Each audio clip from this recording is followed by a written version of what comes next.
you know. But you have a much more reasonable approach to it. You have much more patience, much more skill, much less fear of it, much more compassion, much more clarity about it. You understand what I'm saying? Okay. Thank you so much. Behind you. Okay, darling. Behind there.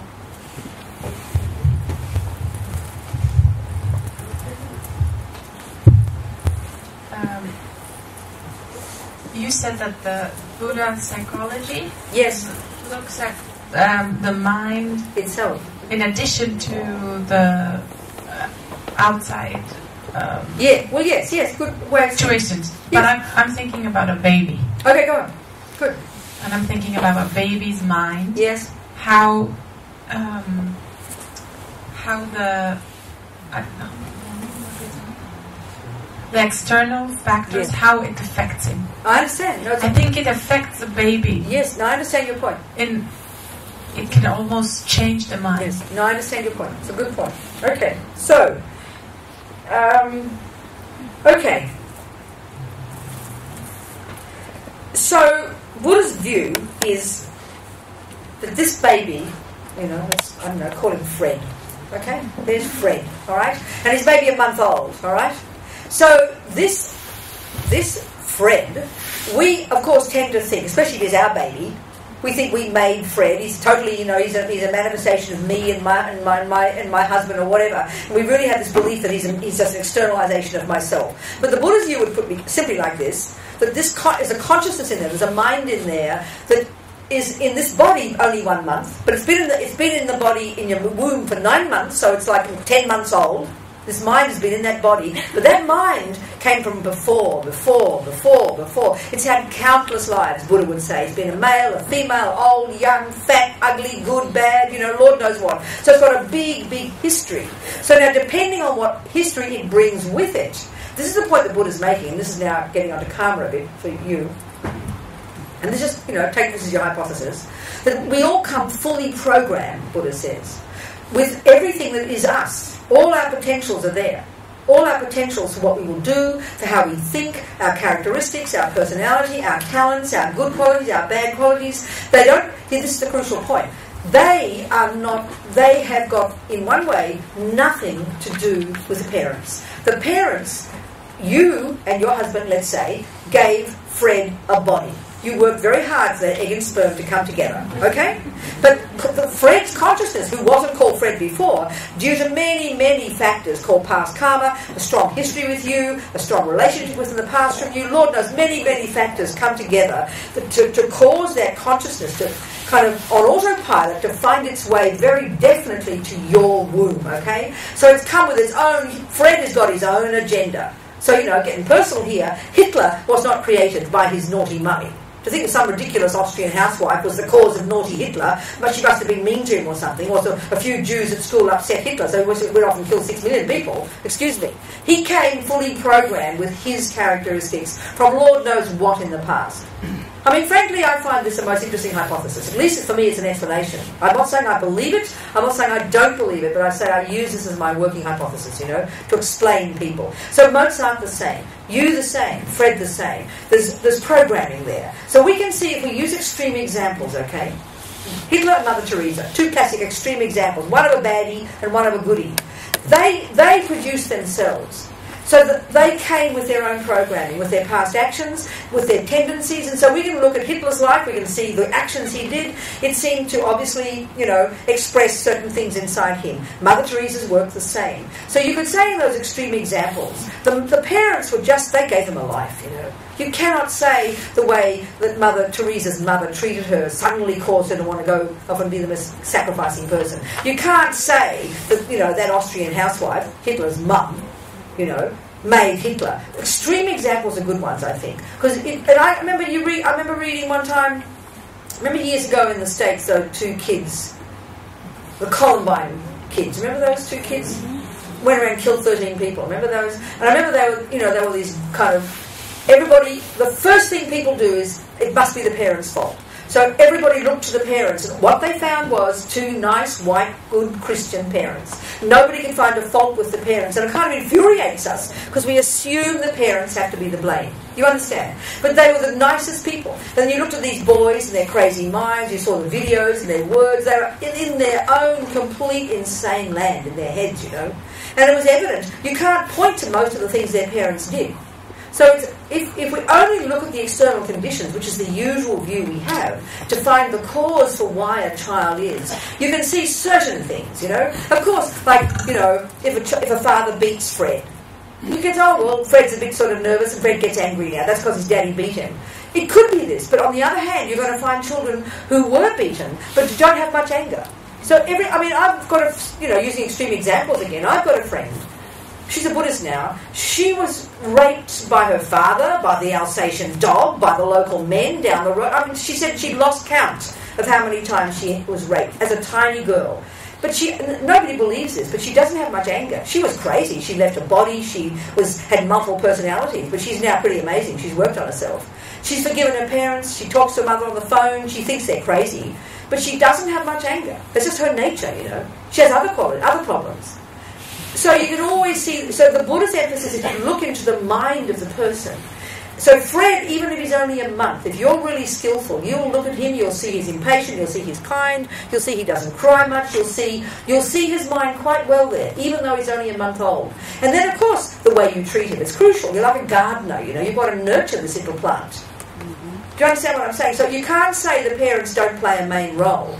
But if you have the view, which is we have in the materialist world, the parents are the main cause, that's just too extreme. So the Buddhist approach would be, even in your own, of course in your own work, in your mind, it's good to look at what your parents did. I need to understand my mother and my father. It is really helpful. It's good to look at the treatment I had at the hands of my Catholic nuns who educated me. But finally, I have to look into my anger, my fears, my jealousy, my depression, my love, my compassion, because that's who I am. And it's very tasty, actually. It doesn't deny the external, but it gives much more power to who you are. And then you cut the blame, stop the blame, you know. You realise your mind is yours, and due to past karma, I've got this experience. So then you really are able to be your own boss, and not all the time holding on to, well, they did it, it's not my fault, blah, blah, blah, you know. It's quite a profound point, really. Yeah, I agree with some things. Sure, whatever. You don't have to. I'm just telling you what is view. No, of course I'm not saying that it's good to blame only the parents. Sure. I'm just saying that we have to understand the age of the person. Of course, yes. Of course. And I think a baby is more of course. Vulnerable. Of course. Oh, darling, there's not a single word you're saying I wouldn't disagree with. Of course I wouldn't agree. I would totally say it's a response. You see, saying that the mind is the main thing doesn't mean, therefore, the opposite is true.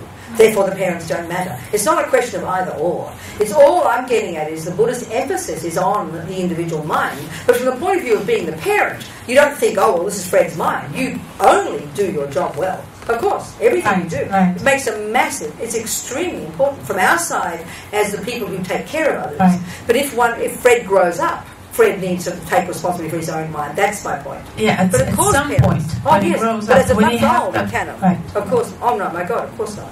Babies need total nurturing and loving, you know. And there's also a big thing about attachment in psychology. Yes, and there's a need. There's a good attachment. I mean, I understand your point. There's something that must be. Yes, I agree. For yes. Good health. Absolutely. Yes, totally agree. Mental health. Yes. I think the trouble is the definitions of the words, that's all. So maybe, just it's the definitions of the words. It's very simple. It's not a blanket meaning. Attachment I'm using here is the Buddhist word for a neurotic, needy state of mind. Right. I think it's I wonder if the Buddha talks about babies. Well, of course he would. I mean, he's talking about the human mind, Yeah. So I'm saying that there's a difference between a human being who is an adult and a human being who is a baby, who needs attachment, who is very needy. Again, what I'm talking about is that it doesn't fault. I'm saying the word attachment here that you're using, the one of cultivating, the nurturing, the connect. I mean, the Buddhist view often they talk about the term of connection. A parent's got a close connection. That's the term they use in Tibetan, and that's quite helpful if you're going to distinguish. You got a close, and they'd say you got a strong history with this little baby. You've got a big responsibility to this baby. You've got a history with him karmically. They often say parents are repaying the debt to the child from being your parent in the past. So there's a strong karmic connection and so that must be cultivated. It's obvious, it goes without saying, and it's the most important thing to do. I mean, you can see the difference of children who've been loved and reaffirmed since they're children. I mean, you can see it, it's enormous. They become much more sane people, you know. So it's a different attachment, it's just the wrong... It's just the different words. We're using words in a different way, that's all. But there's no doubt about what you're saying. There's no question what you're saying. I agree with you totally. That's called love and compassion. It's called taking care of people. It's the good qualities, you know. It's just definitions. It's important to communicate about that. It's important. Thank you. Yes, the back there.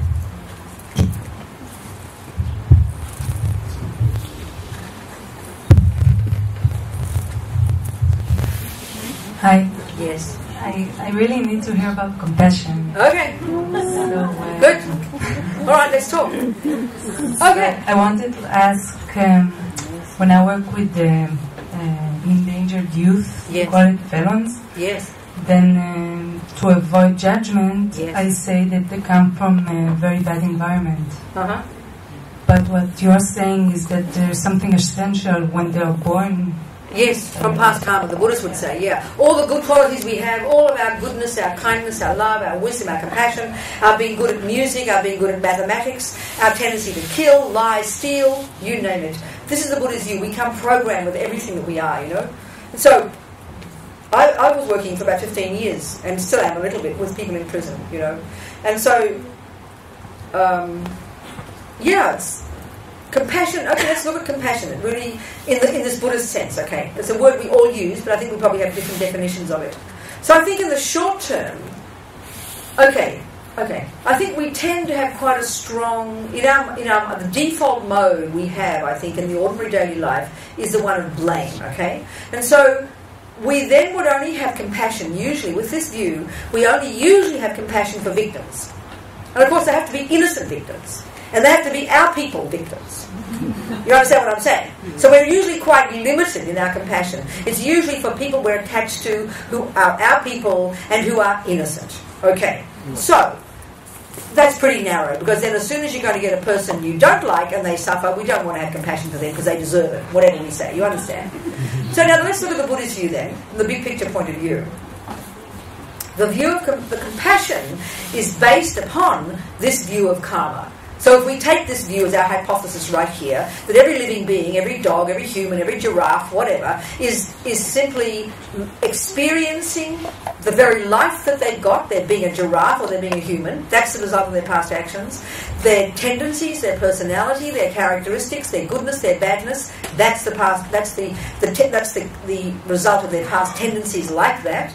They're all the things that happen to them, they're loved or they're hated or they're abused or they're whatever, that's the result of their past actions. And even they have a kind of karma, they call it in Buddhism environmental karma, even the way we are impacted by the external world. So the Buddhist view would be really everything every living being experiences, necessarily the main cause of it is past actions. It's a simple concept, okay? It takes a while for our head to get around it because it's quite different from our usual view. So now, given this, if you have a person, if I see Fred kicking a dog, the first instinct we'll have is to have compassion for the dog and get mad at Fred. That's usual, isn't it? So that's fine. Protect the dog and even tell Fred off. That's okay. But the Buddhist approach, taking the big picture, would be that it's just, Fred is simply kicking the dog because the dog in a past life kicked Fred. I mean, simply speaking. So the dog is just finishing its karma, so you need to have compassion for the dog and protect it, but you'd have even more compassion for Fred, because you realise out of his ignorance, his own mistaken way of thinking, he thinks kicking the dog is good, whereas in fact all he's doing is sowing seeds in his mind for further suffering. So it's a bit like a mother. Okay, it's a bit like a person who's a junkie. Everybody else hates him. He lies, he steals, he's not very friendly to be around. But the mother, she has such compassion for him. Her heart breaks. Why? Because he's harming himself. So the basis of compassion is seeing that the harm that we do to others is because of an imprint in our own mind, a tendency to have done it, having done it before, it having been done to us before, and following our own ego's instinct to do it back. So, from that point of view, we're all in the same boat, Buddha says. We're all either the victim in one life or we're the oppressor in one life, or even it changes from week to week, you know. So compassion is this much more broad view that sees that we're all harming each other and ourselves. So it's not a sentimental thing. You know, compassion, we tend to think of it as soft and tears come because you see a person being harmed. But compassion is this recognition that that junkie kid is harming himself, like the mother would have. And your heart would break for him because you see that he's harming himself. That's the idea of compassion here. But it takes time.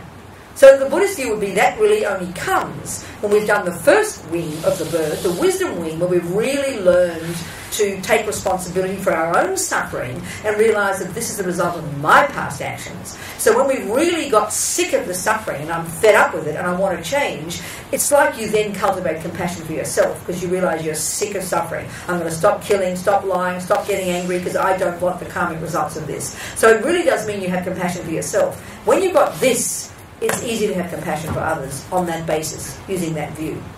Do you understand what I'm saying?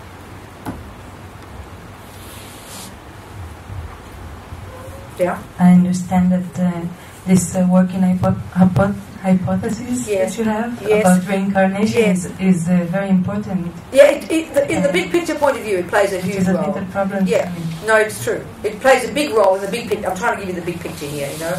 Yeah, it does. It plays a big role because if we analyse how we interpret everything every day, it's based upon the philosophy we have, and mostly the philosophy we have is either God made us or Mummy made us. So, which means I'm an innocent victim. I didn't ask to get born. It's absolutely true. For materialists and the creative views, it's true. We didn't ask to get born. It's true. I didn't ask to get born. It's not my fault. It's true. But the Buddhist view would be not that one. It's quite a different view. But will you have to take responsibility for your past life actions, bad actions? Who? Oneself as a Buddhist. Oh, of course. I mean, if you smoke cigarettes for 20 years and now you get cancer, you have to take responsibility for the fact that you smoked cigarettes 20 years ago, isn't it? It's a simple one. Well, here it's just a question of a life before, that's all. There's no difference. It's just a question of degree, isn't it? Time, that's all. I mean, we all know, simply speaking, that what we are now is a result of what we've done before. If you can play piano well, guess what? Because you played piano for 20 years. You should take responsibility for that, and you should honour yourself for your hard work. But if you have not practiced for 20 years, you also take responsibility for the fact that you can't play piano. So the concept of karma is not so mysterious to us. It's only if we say it's from another life it gets mysterious. But the idea that you're the fruit of your past work, we all know that. Everything you are today is a result of what you did yesterday, day before. Good or bad. All the happiness and all the suffering. All the goodness and all the badness. All the being good at maths and not being good at music is a result of whether you played it or didn't practice. You get my point? So it's accountability in that simple sense, yes. And that's fundamental to this approach. Absolutely. I remember, I'll tell you one little story, give you an example of this. In 2003, Richard Gere, who's quite a devoted Buddhist, you know, he invited the Dalai Lama to teach in New York, and he also invited about 20 ex-prisoners. And because I was working with prisoners, some people like me came as well, you know. And all these prisoners are people who'd done some kind of meditation in prison. They were black and white, Mexican, Puerto Rican, a whole cross-section of people. And it was a very moving day. They all talked about their experiences and their suffering and blah, blah, blah, you know. But then also invited were 2 young Tibetan nuns who'd been in prison because they were Buddhists, basically. And they were quite young, early 20s, and they'd been tortured and sexually abused for a couple of years in prison in Lhasa. Then they'd been released. So they were explaining their experiences, and they were in tears, you know. And it was very clear to everybody else that probably their suffering was worse than most everybody else's, just speaking qualitatively, you know.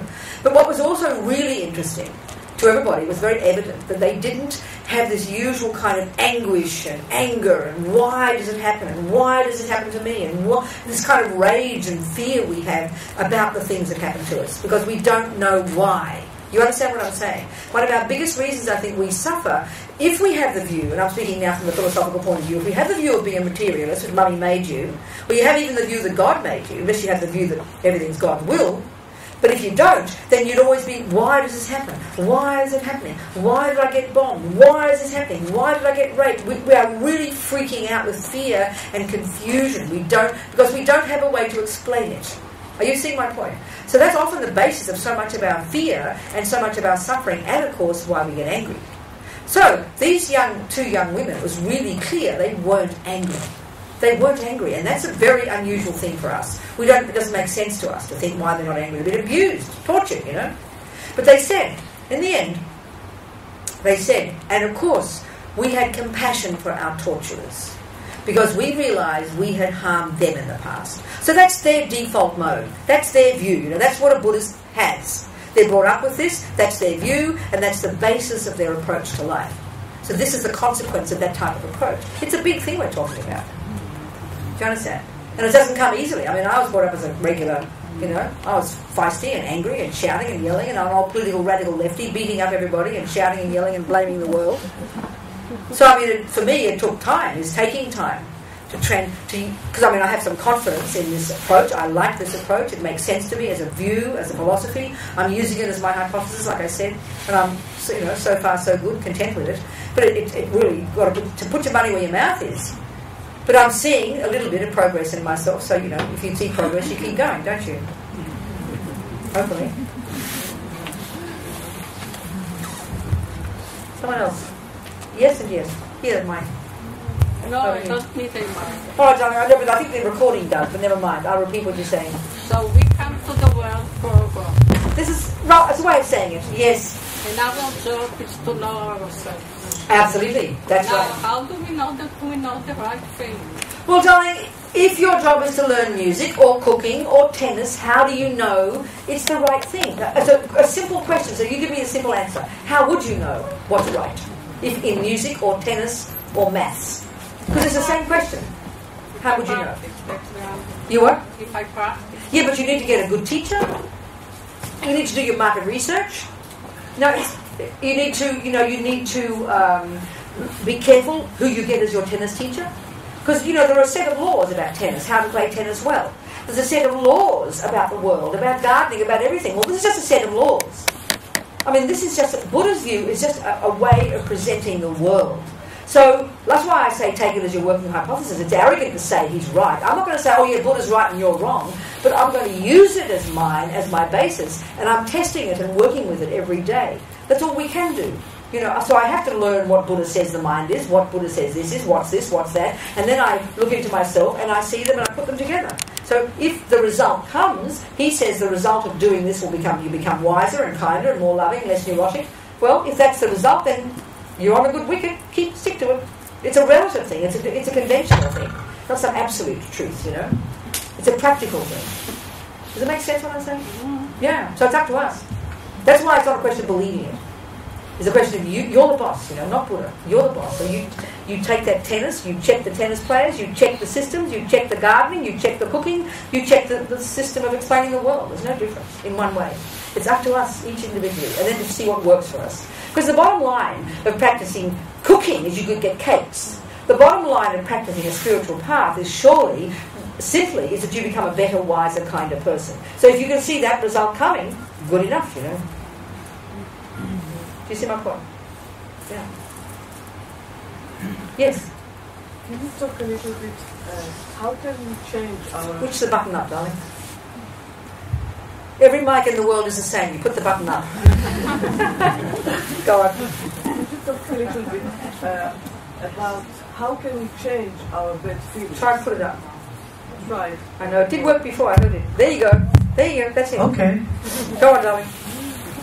Can you talk a little bit about how can we change our bad feelings? Yeah, well, you say it's very practical. Well, it is practical. It's just as difficult, darling. Because it's the hardest job we'll ever do. So this is why I was saying before, you know, if you think about it, if for most of our life we've not been given tools for looking into ourselves. I mean, you know, we've got good mummies and daddies, and I love my Catholic upbringing, but I didn't get many techniques of learning to know my mind well, okay? I just didn't. So, you know, so then that's the first point. Second point, if Buddha's right in saying we come fully programmed with all this stuff, and I mean at the level of instinct, so attachment, anger, jealousy, fears, also love and kindness, they're very instinctive in us. They're just second nature. They just happen automatically, you know? So it means when something's very instinctive, it's quite hard to see it. So then the third problem, I'd say, is because we would tend to think, oh, well, it's just feelings, and what can you do about feelings? You're stuck with feelings. But I think then that's a problem. So the Buddha's saying that feelings are very real. You feel the anger, you feel the guilt, you feel the hurt. But that's just the tip of the iceberg. That's only the tip of the iceberg. And that's because anything you've done a long time, it becomes automatic, doesn't it? So because we've practiced anger and jealousy, it's now automatic. So to reverse that process just takes time. That's why the first step is to have some kind of focus, some kind of meditation, where you learn literally, technically, to focus your mind. Then you utilize that to look into yourself, and that means 100 times a day. Every time you get angry, you catch it, you notice it before it gets too big, you know. And so then you make a determination. Next time you're going to catch it before it gets out your mouth. And then with more meditation and more practice every day and more determination, you start to see the anger underneath the feeling. You get to where it's more the story, the conceptual story beneath the feeling. But it just takes time to get down there. And then you start to unravel it, and you hear it before it gets to the level of emotion. We don't notice it now until everything's exploded. Too late. And I can say from a person who's been angry all my life, it's taken me this many years to really get to the point where it's not so explosive now. Almost not at all. Not in the way it was, because I know my mind so much more now. Because through trying to do the stuff that I'm talking about, can hear the thoughts way down before they get to the level of emotion. So the things that would have once made me angry literally don't anymore. Literally. But it just takes time. It's practical, but it needs a lot of energy. And of course, everything in us doesn't want to look at my anger because I'd rather blame you.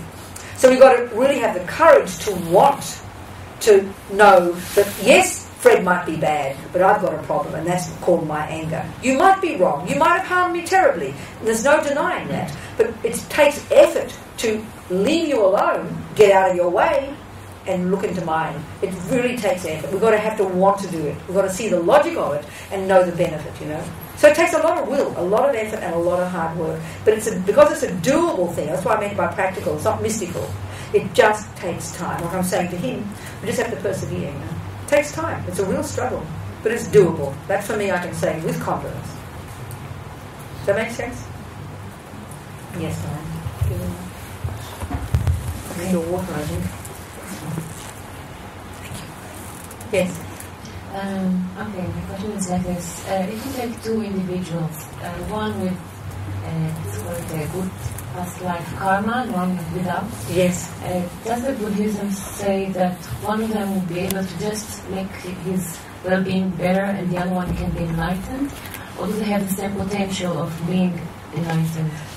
Okay, put it like this. If we look at all the world, all minds, okay, there's a very nice word. The word in Tibetan for a sentient being is the word sem-chen, mind possessor. So all mind possessors, that includes dogs, animals, ants, fish, humans, you name it, okay? All mind possessors, according to Buddha, possess this natural potential, and this is the Mahayana view, for Buddhahood, for perfection, for enlightenment, all these words, which are really against psychological states of removing all the delusions and growing the positive. That's our natural potential, and we're all equal in that potential. But it's obvious. You could have two people who've both got potential to be like Mozart, but one person's in grade 20 and one person's only in grade 1. The potential's the same, but one person is more advanced in cultivating that potential. So that's what it is, I'd say. You know, Mozart clearly had practiced music before. His mummy gives him a piano at the age of 6 and off he goes writing his sonatas. You understand my point? So you could say that he's obviously done a lot of practice, speaking simply. But you could come along in this life with even more potential than Mozart, but more obstacles to achieve it. You know, more obstacles to achieve it. Your potential is the same. So that's where individually we have to know our own mind, where we're at, what our main problems, our good qualities, our potential, and really hold on to the potential. And then we have to also see, because karma can be that, you know, like I think of some of my friends in prison. I can think of one guy in particular. He's a Mexican. He's been a gangster all his life, killed many people. He was in the mafia, in the gangs, you know. He's quite an extraordinary practitioner now. He's studying quite intensively a Buddhist master's program. He's a really extraordinary meditator. I've heard his experiences, you know. He's quite a remarkable human being. But there he is, treated like an animal in this prison. He won't get out alive. He's in these prisons in California. He won't get out alive. He's seen as complete scum of the earth. So you could say, he's got extraordinary qualities in his mind. He's more advanced than many practitioners I know, okay? But look at the conditions he's had to work in. He's treated like a pig. They think he's an animal. The conditions in those prisons are just terrible. But he's using those obstacles to help him grow even more than someone else who's got the good karma to have a nice family and a loving house, but who sits back and rests on their laurels, maybe, you know? Because there's two ways here. Karma is to do with your mind, the tendencies you've got, but also there's the karma of your conditions. Do you understand what I'm saying? So that can be sometimes very conducive to your practice, and many of my prisoners, they say this has been their wake-up call. They really utilise this seemingly awful situation to really help them become really good practitioners, and I know many of them.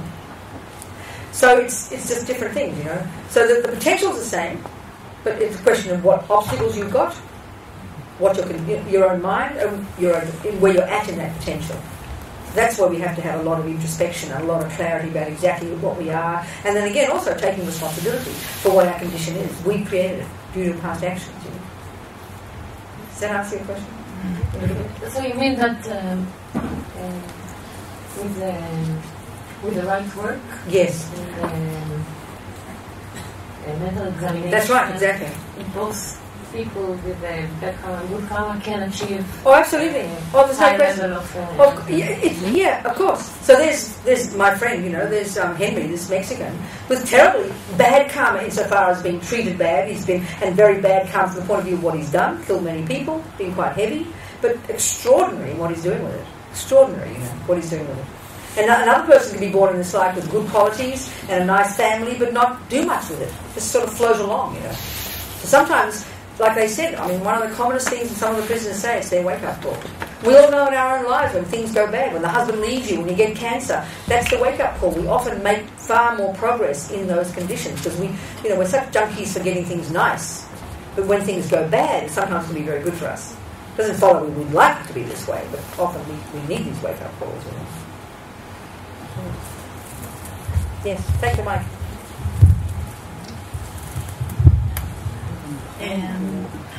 I'm still stuck in your answer about the guilt. Yes, go. And I wanted to give the sample example. Yes, please. About Hitler, but yes, you mentioned just now this prison.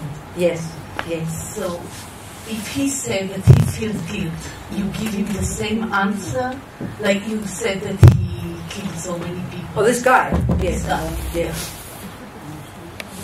So, you will still tell him that he shouldn't exaggerate if he feel guilt about all the people that he killed, or if the people that let's say not killed but harmed so much, and all of a sudden they came into life again. So you would tell them that they shouldn't feel about what they have missed or what they have suffered, just to see how much he suffered. No, the approach. Confusing for me. No, I understand. As a person who's trying to practice, what we try to, a major part of our practice is to, at the end of the day, we have a practice, we call it purification. So that is a practice where we have to acknowledge and take responsibility for, regret the harm we've done to others. Every single thing. Every day we've had this practice, so you really take responsibility. Now, normally, we either feel guilty, I'm bad, I did this, I did that, and you end up beating yourself up, which is useless, or you blame somebody else, or you deny it, you know. But this approach, we call it regret in our view here. And it means, I did do this, I did kill those people, I did do this, I did lie, steal. Not in a guilty way, not in that kind of twisted ego way, but in a very healthy, appropriate way. You take responsibility. Yes, I did do that. But then you think, what can I do about it? So then you have compassion, you do certain practices, you do things and then you vow never to do it again. Then this is how you change. We need to take responsibility. Every one of us, we might not be murderers, but we all lie and steal and badmouth and criticise. We have to be accountable. Guilt in this neurotic sense, neurotic guilt is no good, but genuine, wholesome regret, accountability, responsibility for the harm we've done to others is extremely important. And you have to be, it's like very grown up, very adult to do this, because the child in us doesn't want to. Are you understanding my point? This guilt, the neurotic one I'm talking about, but a healthy regret is very necessary. Yeah, that's, yes. My understanding. Yes, yeah, but you understand now. It's a crucial point. And I know all these friends of mine, this guy, he has incredible, regret, healthy regret. He's now an extraordinary person, but totally taken responsibility for the bad things he's done. Fully responsible, totally accepting. I know a guy on death row, who killed 3 people because he was drugs and then a shootout, and he's going to get executed. He's extraordinary. He's going to execute it very soon. He's really an amazing practitioner. He's completely forgiven. He's totally regretted the harm he's done. He's got forgiveness. He said, I'm ready for that electric jolt, he said, you understand? So when you can forgive yourself and then change, then it's easy to forgive other people and let go and then have real compassion for other people. You understand now? Good. That's important. Thank you. Yes. Give the mic. Throw the mic. Keep one. Over there. Okay, thank you. It's late here, people. 9:45. We should go home soon. Go on. Sorry, but I find it very hard to, when I think about previous lives. Yes. Can you please tell Darling, us I know. I know. I find it hard to put it to the test. So. No, I do understand. To put it to the test, of course, you can't.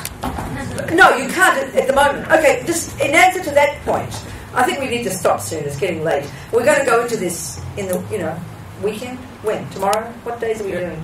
Yeah, tomorrow and the next one. 2 more days. We're going to go into this in detail. I'll unpack it all. But I'll just say one point here. This is the Buddhist approach. And the key to this one is understanding the potential of mind.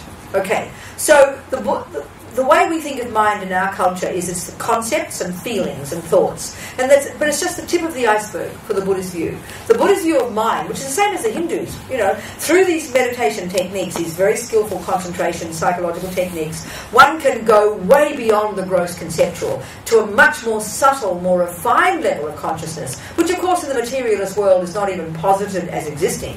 But this is totally a given in the Buddhist view, because mind is not physical. It can go to much more subtle levels of clarity and a capacity for cognition. And at that level, where it doesn't depend upon the gross body or the brain, it has a capacity to see past and future. This is just natural in Buddhism. It's nothing mystical, this idea of clairvoyance. It's a practical, doable thing that every person can achieve. It's just the nature of mind at a more subtle level. So you can say, you take something as your hypothesis, but then slowly through developing your consciousness, purifying your mind, developing concentration, and eventually developing clairvoyance, it's then that you would prove it is true. You'd see the past and see the future. And then you'll either discover Buddha's talking rubbish, or it's true, and you keep on bobbing. So that's when you can verify it. Are you seeing my point? Because the Buddha would say, there's anything that, because it's not coming from a creator, whatever he is positing is coming necessarily from his own experience. Therefore, it is knowable. If it is not knowable by a mind, it doesn't exist. So, that's the approach. Thank you. So one step at a time. Okay. So I'm very sorry I'm late. But I was told that 8 o'clock was about right. And I got here at 5 past, so I'm so sorry. I made a mistake. But I talk fast, so I've made up for it. And if anybody wants to know more, you can come tomorrow and the next day, and I'm very happy. We're going to unpack all these ideas, okay? We'll go into more detail about karma. We'll do meditation techniques. We'll talk about the mind in more detail. All of this. Okay, everybody, thank you so much for having me. All you smiling Israelis, I think you're very nice. I'll sing a little prayer. A little prayer, just making the aspiration, and again, all the time, being on this little piece of earth here called Israel, making the aspiration that compassion and wisdom grow and grow. I'll just sing a little prayer. Changchub sem shogrin poche, ma ke panam ke guchik, ke panyam pa me payang, gong ne gong du baba sho.